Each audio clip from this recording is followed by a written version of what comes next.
All right, guys, welcome to my YouTube channel. I was going to come on live to address what went down at the Santee Cooper event. So I'm kind of waiting to let enough people get on so I don't have to repeat myself too much. So basically, Bryan New got disqualified from Santee Cooper. I turned him in. I did what I felt like was the right thing to do based off of what I witnessed and what I saw, which was also corroborated by 3 other witnesses. That's just basically how it all went down. I felt like, based off of Bryan's post today, that it was imperative for me to go ahead and go live. I was spending the entire afternoon coaching my son's baseball team. So I apologize for going on so late. I had every intention of addressing this sooner. I just haven't had that much time, to be honest. So I'm just going to start from the top. He got to tell his side, and I'm going to tell my side. I've seen all the comments. I've had screenshots sent to me. I've seen everybody ripping me apart about what I felt was doing was right. So I'm just going to start from the beginning. What actually happened, what I witnessed, and what Bryan New got disqualified for. So it all started in a pond, a little pond. I don't even know the name of the creek on the south side of Santee. Actually, before I go any further, I do want to say I apologize if there's any lag on this. East Texas internet is absolutely atrocious sometimes. And I'm already seeing like one bar up on my screen. So if I do lag, I apologize. I'll try to correct it whenever it does. So let's get back to it. On the bottom side of Santee, there was a little pond. Found a bunch of bedding fish. I drew boat 184. I drew a horrible number. And I made a decision to go in a creek instead of going in there to start out, because I figured there would be a bunch of boats. Because the second to last day of practice, I rolled through there that morning and found about a dozen bedding fish, ranging in size from 3 to 6 pounds. And so I knew that the guys would find them. I mean, it wasn't like they were sticking out like a sore thumb. So I decided to wait a little while before I went in there. I decided to go in there about 10 o'clock. When I arrived in the said pond, there was 2 other anglers in there. Bryan New was one, and another angler that I'm not going to mention because I'm not going to blast anybody on here. But there was another pro angler in there. And the other pro angler was on a pair of fish that I had marked in the back of the pond. One was a 3-pounder and one was a 6-pounder. And one was a male, obviously. The other was a female. And they were in about 1.5 feet of water. They were very shallow. And this pond was really clear. So, I mean, you could see really well. I mean, you could see down to about 3.5 foot. So, and the New was between me and this other angler. So I kind of pulled up behind New. I spoke to him, asked him if he caught a fish that was behind him. He kind of, I don't know if he didn't hear me or didn't respond. He just kind of like waved or whatever. So I pulled up. I fished for this fish for a few minutes. In the process, I see the other angler in the back that actually caught the male, which was like a 3-pounder. And then he spent some time trying to catch the female. And so I ended up catching my first fish there. It was about a 4-pounder. And then I slide out to the middle of the pond, and we're all kind of like sliding around at this point, except the guy in the back. He was still on that fish. But after a few minutes, after that, he decided to slide off. And whether or not, he was trying to let it rest or whatever, I don't know what he was doing. I mean, he just slid off of it. I know he didn't catch it. I mean, because I was less than 100 yards away, so I could see him very, very well. And about that time, I look down on my scout mode on my Lowrance, and I see a big blob on there. And it was on a bed, and I started fishing for it. And I start fishing for this fish, and I'm working it, and nothing. And actually, by this time, Bryan had actually slid to the back of the pond where that bedding fish was. And he slid up, set his power pole down. I mean, like I said, anybody that went through there in practice saw that fish. It was a very, very easy fish to see. It wasn't a hard fish to see. Okay. So Bryan set up on the fish. I figured he already knew about it too. But I was, for the sake of the size of the pond, I wasn't going to go past them and go that fish. Like I didn't feel like it was right to pass New. I didn't feel like it was right to pass the other angler. So I just stayed at the back, and my intention was to continue to work on through there. Well, Bryan sets up on the fish, and I'm still on this blob that I see on my scout mode, and I'm fishing for it, nothing. And I had New lined up, and he was my cast, so like that's how I knew exactly where to cast, because I was flipping right at the front of his boat the entire time, even though he was about 75 to 100 yards away. And after a little while, it wasn't long. I don't know the exact time, because I wasn't sitting there staring at a clock, but New fished for the fish for quite some time, and he didn't catch it. I saw him set his rod down, and he trolled up real slow up on the bed. And mind you, I want to make this real clear. There was no wind that day. It was dead calm. Okay, no wind. Open pond. At this point, Bryan had been creeping around really slow, using his perspective mode, catching fish off beds as well. And might I add, he did a really good job at it. He did a great job at it. And he's creeping along this whole time. When he gets up on top of this bed, and that's when things happen. He didn't just kind of like turn on high and go away from it. He clearly turned his troll motor to the left to the point where it almost threw him out of the boat, turned his troll motor to the right, which almost threw him out of the boat again, turned it back to the left, turned it back to the right, and then blew the bed out in a reverse manner. Okay? It doesn't take a whole lot of rocket science to know that somebody's intent is to blow out a bed when all the angler had done the entire time he had been in there was go slow. I didn't say he did circles. I didn't say he moved 10 feet to the left, 10 feet to the right. All I said is he went left, right on top of the bed, and then blew it backwards. And he went right back the same direction he went. And then he decided to start creeping through there. And at that time, I turned to my co-angler. I was like, that was probably one of the biggest dick moves I think I've ever seen, and most unprofessional thing I've seen on the water. And I've had guys cut less than 20 feet in front of me. I've had guys come boat to boat on a spot when they didn't ask. They just did it. But what I saw was absolutely despicable. Okay? Whether right or wrong, what I saw was absolutely despicable what he did. You can call it defense, you can call it whatever you want to call it. What he did was wrong. Okay? So let's just keep going in the story, because it keeps going. New gets back out there on perspective, gets back on his 1 and 2 on his troll motors, keeps fishing like no big deal. Well, the other pro angler was about 20 feet, 20 yards past me. I don't know. He was just right there. And he saw the angler do it as well, because both him, the other pro, his co-angler, my co-angler, and myself had corroborating stories that all lined up and said exactly what Bryan New did. Okay? Every one of us said the exact same thing. And that's a fact. Like, that's just what happened. Then Bryan, the other angler leaves, because he's like, well, why the heck would I go back to that bed now? Because, he just destroyed it. Okay? The other angler leaves, comes back a little while later. And about this time, that's when Bryan was starting to kind of head out of the pond. Like, he kind of had enough, whatever. And that's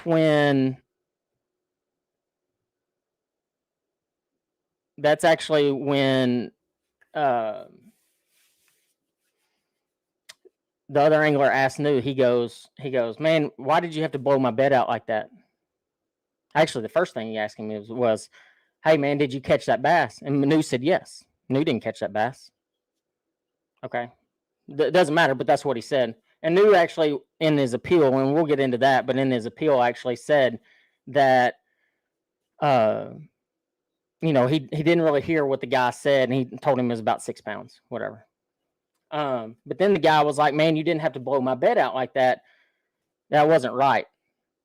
And New just kind of nonchalantly just kind of waved him off and just kept going down the bank. Well, that evening I got in, and it ate all over me what had happened, because it was clearly a very, very deliberate action, and it was, in my opinion, really terrible. I mean, not only for the habitat of the fish, but also for the fact that you would, like, why? Like, I don't understand why you would do it.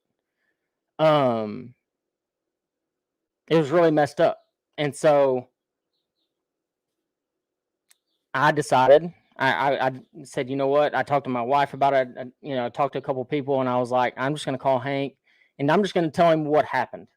And that's it. I'm not protesting him. I'm just going to tell him what happened. Because, in fact, the reason I even called Hank was not to get him DQ'd. The reason I called Hank was, hey, you know what? Maybe you should call Bryan New, and you should tell Bryan, hey, you need to cut that shit out. It's not right. It's messed up. Elite should set the standard. There's another open angler in there, and that was not the standard that needed to be set. Bottom line. And that's all I told Hank. And Hank Weldon is the tournament director, and that's who I called. And I was like, you know what? Like, and even Hank was like, are you doing a protest? I said, I'm not filing an official protest. I just think what he did was incorrect. I don't think it was right. I think you should call him. And I was adamant with Hank about, you should call him. You should address it. And so, because I was like, if I call him, like, what good does that actually do? It doesn't do any good. So I figured it'd be better coming from the freaking tournament director. I don't know. It was at dinner that night. It was 9 o'clock, 9:30. I get a call back from Hank, and he told me that he had discussed it with Chris Bowes, which is the director of tournaments, and said that if the story was corroborated, that, this was a very highly likely DQable offense because of, blocking other anglers from fishing with that fish. And I just want to also say, I was headed back to fish for this fish. Like, you think I wasn't going to fish for a 6-pounder that I had marked on a bed? You're absolutely nuts. Okay. But that didn't even have to be said because I was already headed that direction. I was bed fishing in this freaking pond. Like, I didn't have to say that. That's just where I was going. I was headed that direction, and I got stuck on a fish for far too long. Okay. I had a bad tournament. We all have bad tournaments from time to time. It has absolutely nothing to do with this situation. So when Hank called me, he told me, he said, you know what? We need to, we highly advise that you really consider this. Like, this is a highly DQable offense. Like, this is really messed up. You need to really decide what you want to do. All night, I made phone calls to other professional anglers. I prayed about it. I talked to other people about it because I was like, what in the heck do I need to do in this situation? Because it was eating at me. Because not only did I consider Bryan New a friend, but it also was really, really messed up what I felt like he did.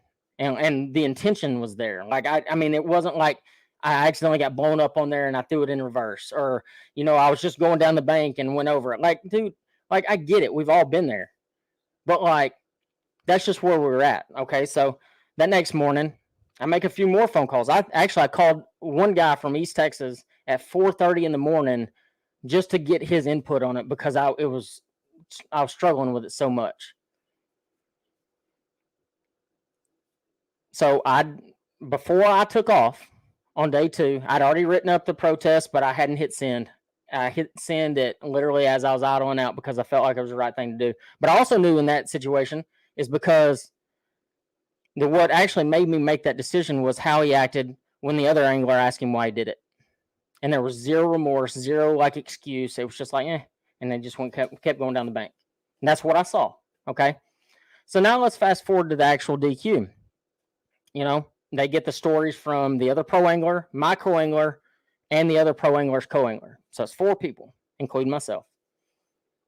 Every story lines up. Hank calls me one more time before he makes the call to Bryan New. He said, are you 100% sure that there was intent there? And I said, absolutely. And then there was no question in my mind at that point. There was intent there. And so he made the call to Bryan New. And on the call was Bryan New, Hank Weldon, Chris Bowes. He admitted that he intentionally was trying to keep other anglers from catching that fish by muddying up the water. Intentionally. Did it intentionally to muddy up. So All he did was corroborate my own story and say exactly what I saw was accurate. Okay? Period. Bottom line. What I saw was accurate. You can call me whatever you want to, but that's just what happened. Okay? So then we go to the DQ. He gets announced, or he doesn't get announced, but he gets told by Hank Weldon that his DQ was there. He had, I don't remember if it was 24 or 48 hours to appeal, and he sent the appeal in. Cool. I mean, I completely understand why he would. And the reason why I think it is important to have the appeal process through Bass is because, hey, guess what? If a tournament director does make a mistake, you get put into a jury of your peers, which is other anglers that were not in the event, had no recollection of the event. They get to hear your side of the story, and they get to make a decision based off of that. Okay, so then we get into that. It was a couple weeks later, so they waited till after the Classic, which I was hoping they'd do it before the Classic, but they waited until after the Classic. We had the appeal meeting yesterday. It was yesterday. And the first person spoke was Hank Weldon. He gave his statement, talked about everything that went on, everything that was corroborated by other people, all that stuff. Everything. Talked about the whole thing and why he made the decision that he made. And then it was my turn. And I'm going to tell you what I said. And I still stand by this. I said I thought Bryan New was a top-notch angler. I thought he was a really good guy. I said I don't think he's a cheater. I said I think he made a bad decision on that day. Bottom line, I think he made a bad call. And it was a bad call. Whether or not you agree with that, I think he made a bad call on that day. I don't think he cheats. I think he's one of the hardest working anglers out there. But I'm going to tell you, I said nothing but nice things about him. I didn't go run my mouth about him. I didn't go talk to anybody. We go on, and it was Bryan's turn. And Bryan went in guns blazing. And I kind of understand. If I'd have been pinned in the corner, I think I'd have gone guns blazing too, even though I think it hurt him more than it helped him in that situation, because it was more of like trying to tell people everybody was wrong, when I feel like if he'd actually gone into it with a little bit better attitude, he might have had a better shot at it. But he didn't. He went in with, how can you accurately tell intent from this this distance, and like, did you actually corroborate the story, and all these different things. He had a lot of different things that he threw in there. And quite honestly, he just didn't give a good enough argument to overturn it. In fact, once everything was done, the three angler committee, which was totally random. It had to be people that weren't aware of the situation, we hadn't spoken to in all those situations. They got together after the call. In less than 20 minutes, I got a phone call from Hank Weldon that Bryan New's disqualification had been upheld, and that not only was it upheld, but it was a unanimous decision by three other anglers that had nothing to do with the situation, but only the information they had in front of them, that Bryan New broke the rule.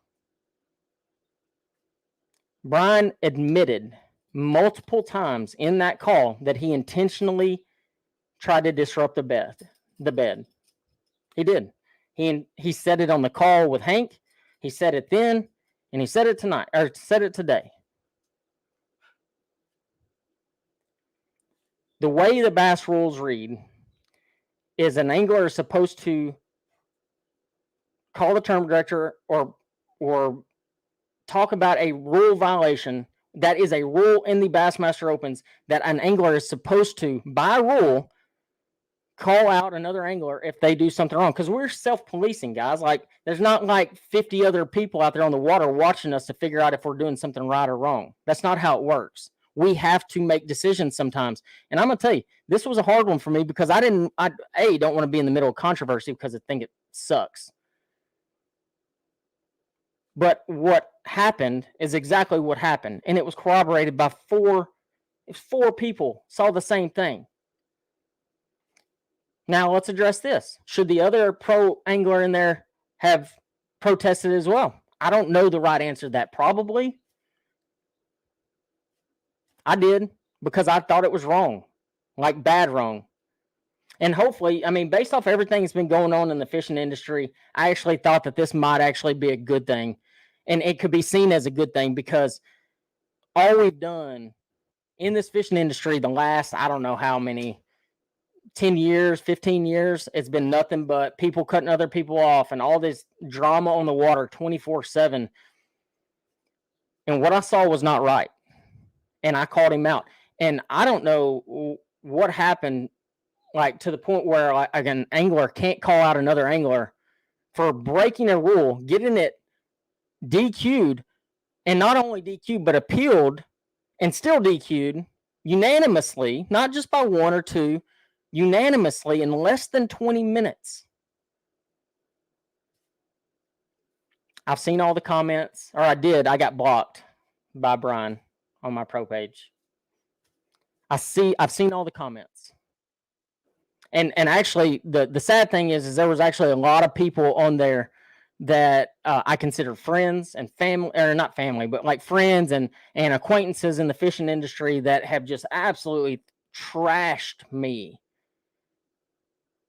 And I don't understand, for the fact that all I did was call somebody out for doing something very wrong and getting disqualified because they were proven to have done said wrong thing. You know, my family, my friends, everybody reads all this crap. They have. My son even saw one of the comments unintentionally. We have to be better. We have to be better. I've had a ton of people comment. I've had a ton of people call me. I've had a ton of elite guys. I've had a ton of Bass Pro Tour guys call me today. Message me today. And I'm not going to go throw names because there's no reason to. I don't have to do that. But they know what I did was right. They know what he did was wrong. And it's real easy to see. It wasn't as simple as I just slid up there and accidentally did. Like, no, he admitted intent, and he did it in a way more aggressive way than it's letting on to be. That's what I got, guys. That's where I'm at. I couldn't sleep tonight without addressing this. I didn't wear any sponsor stuff. I wore my baseball hat because I literally just came in from baseball. You know, it's a crazy world we live in when the person that actually calls somebody out for doing something wrong is torn down more than the person that actually did the wrong thing. Bryan put me on blast on a Facebook post. And I saw a couple comments. I'm not going to say names. I saw a couple comments, people saying Andrew just did this for clicks for his YouTube.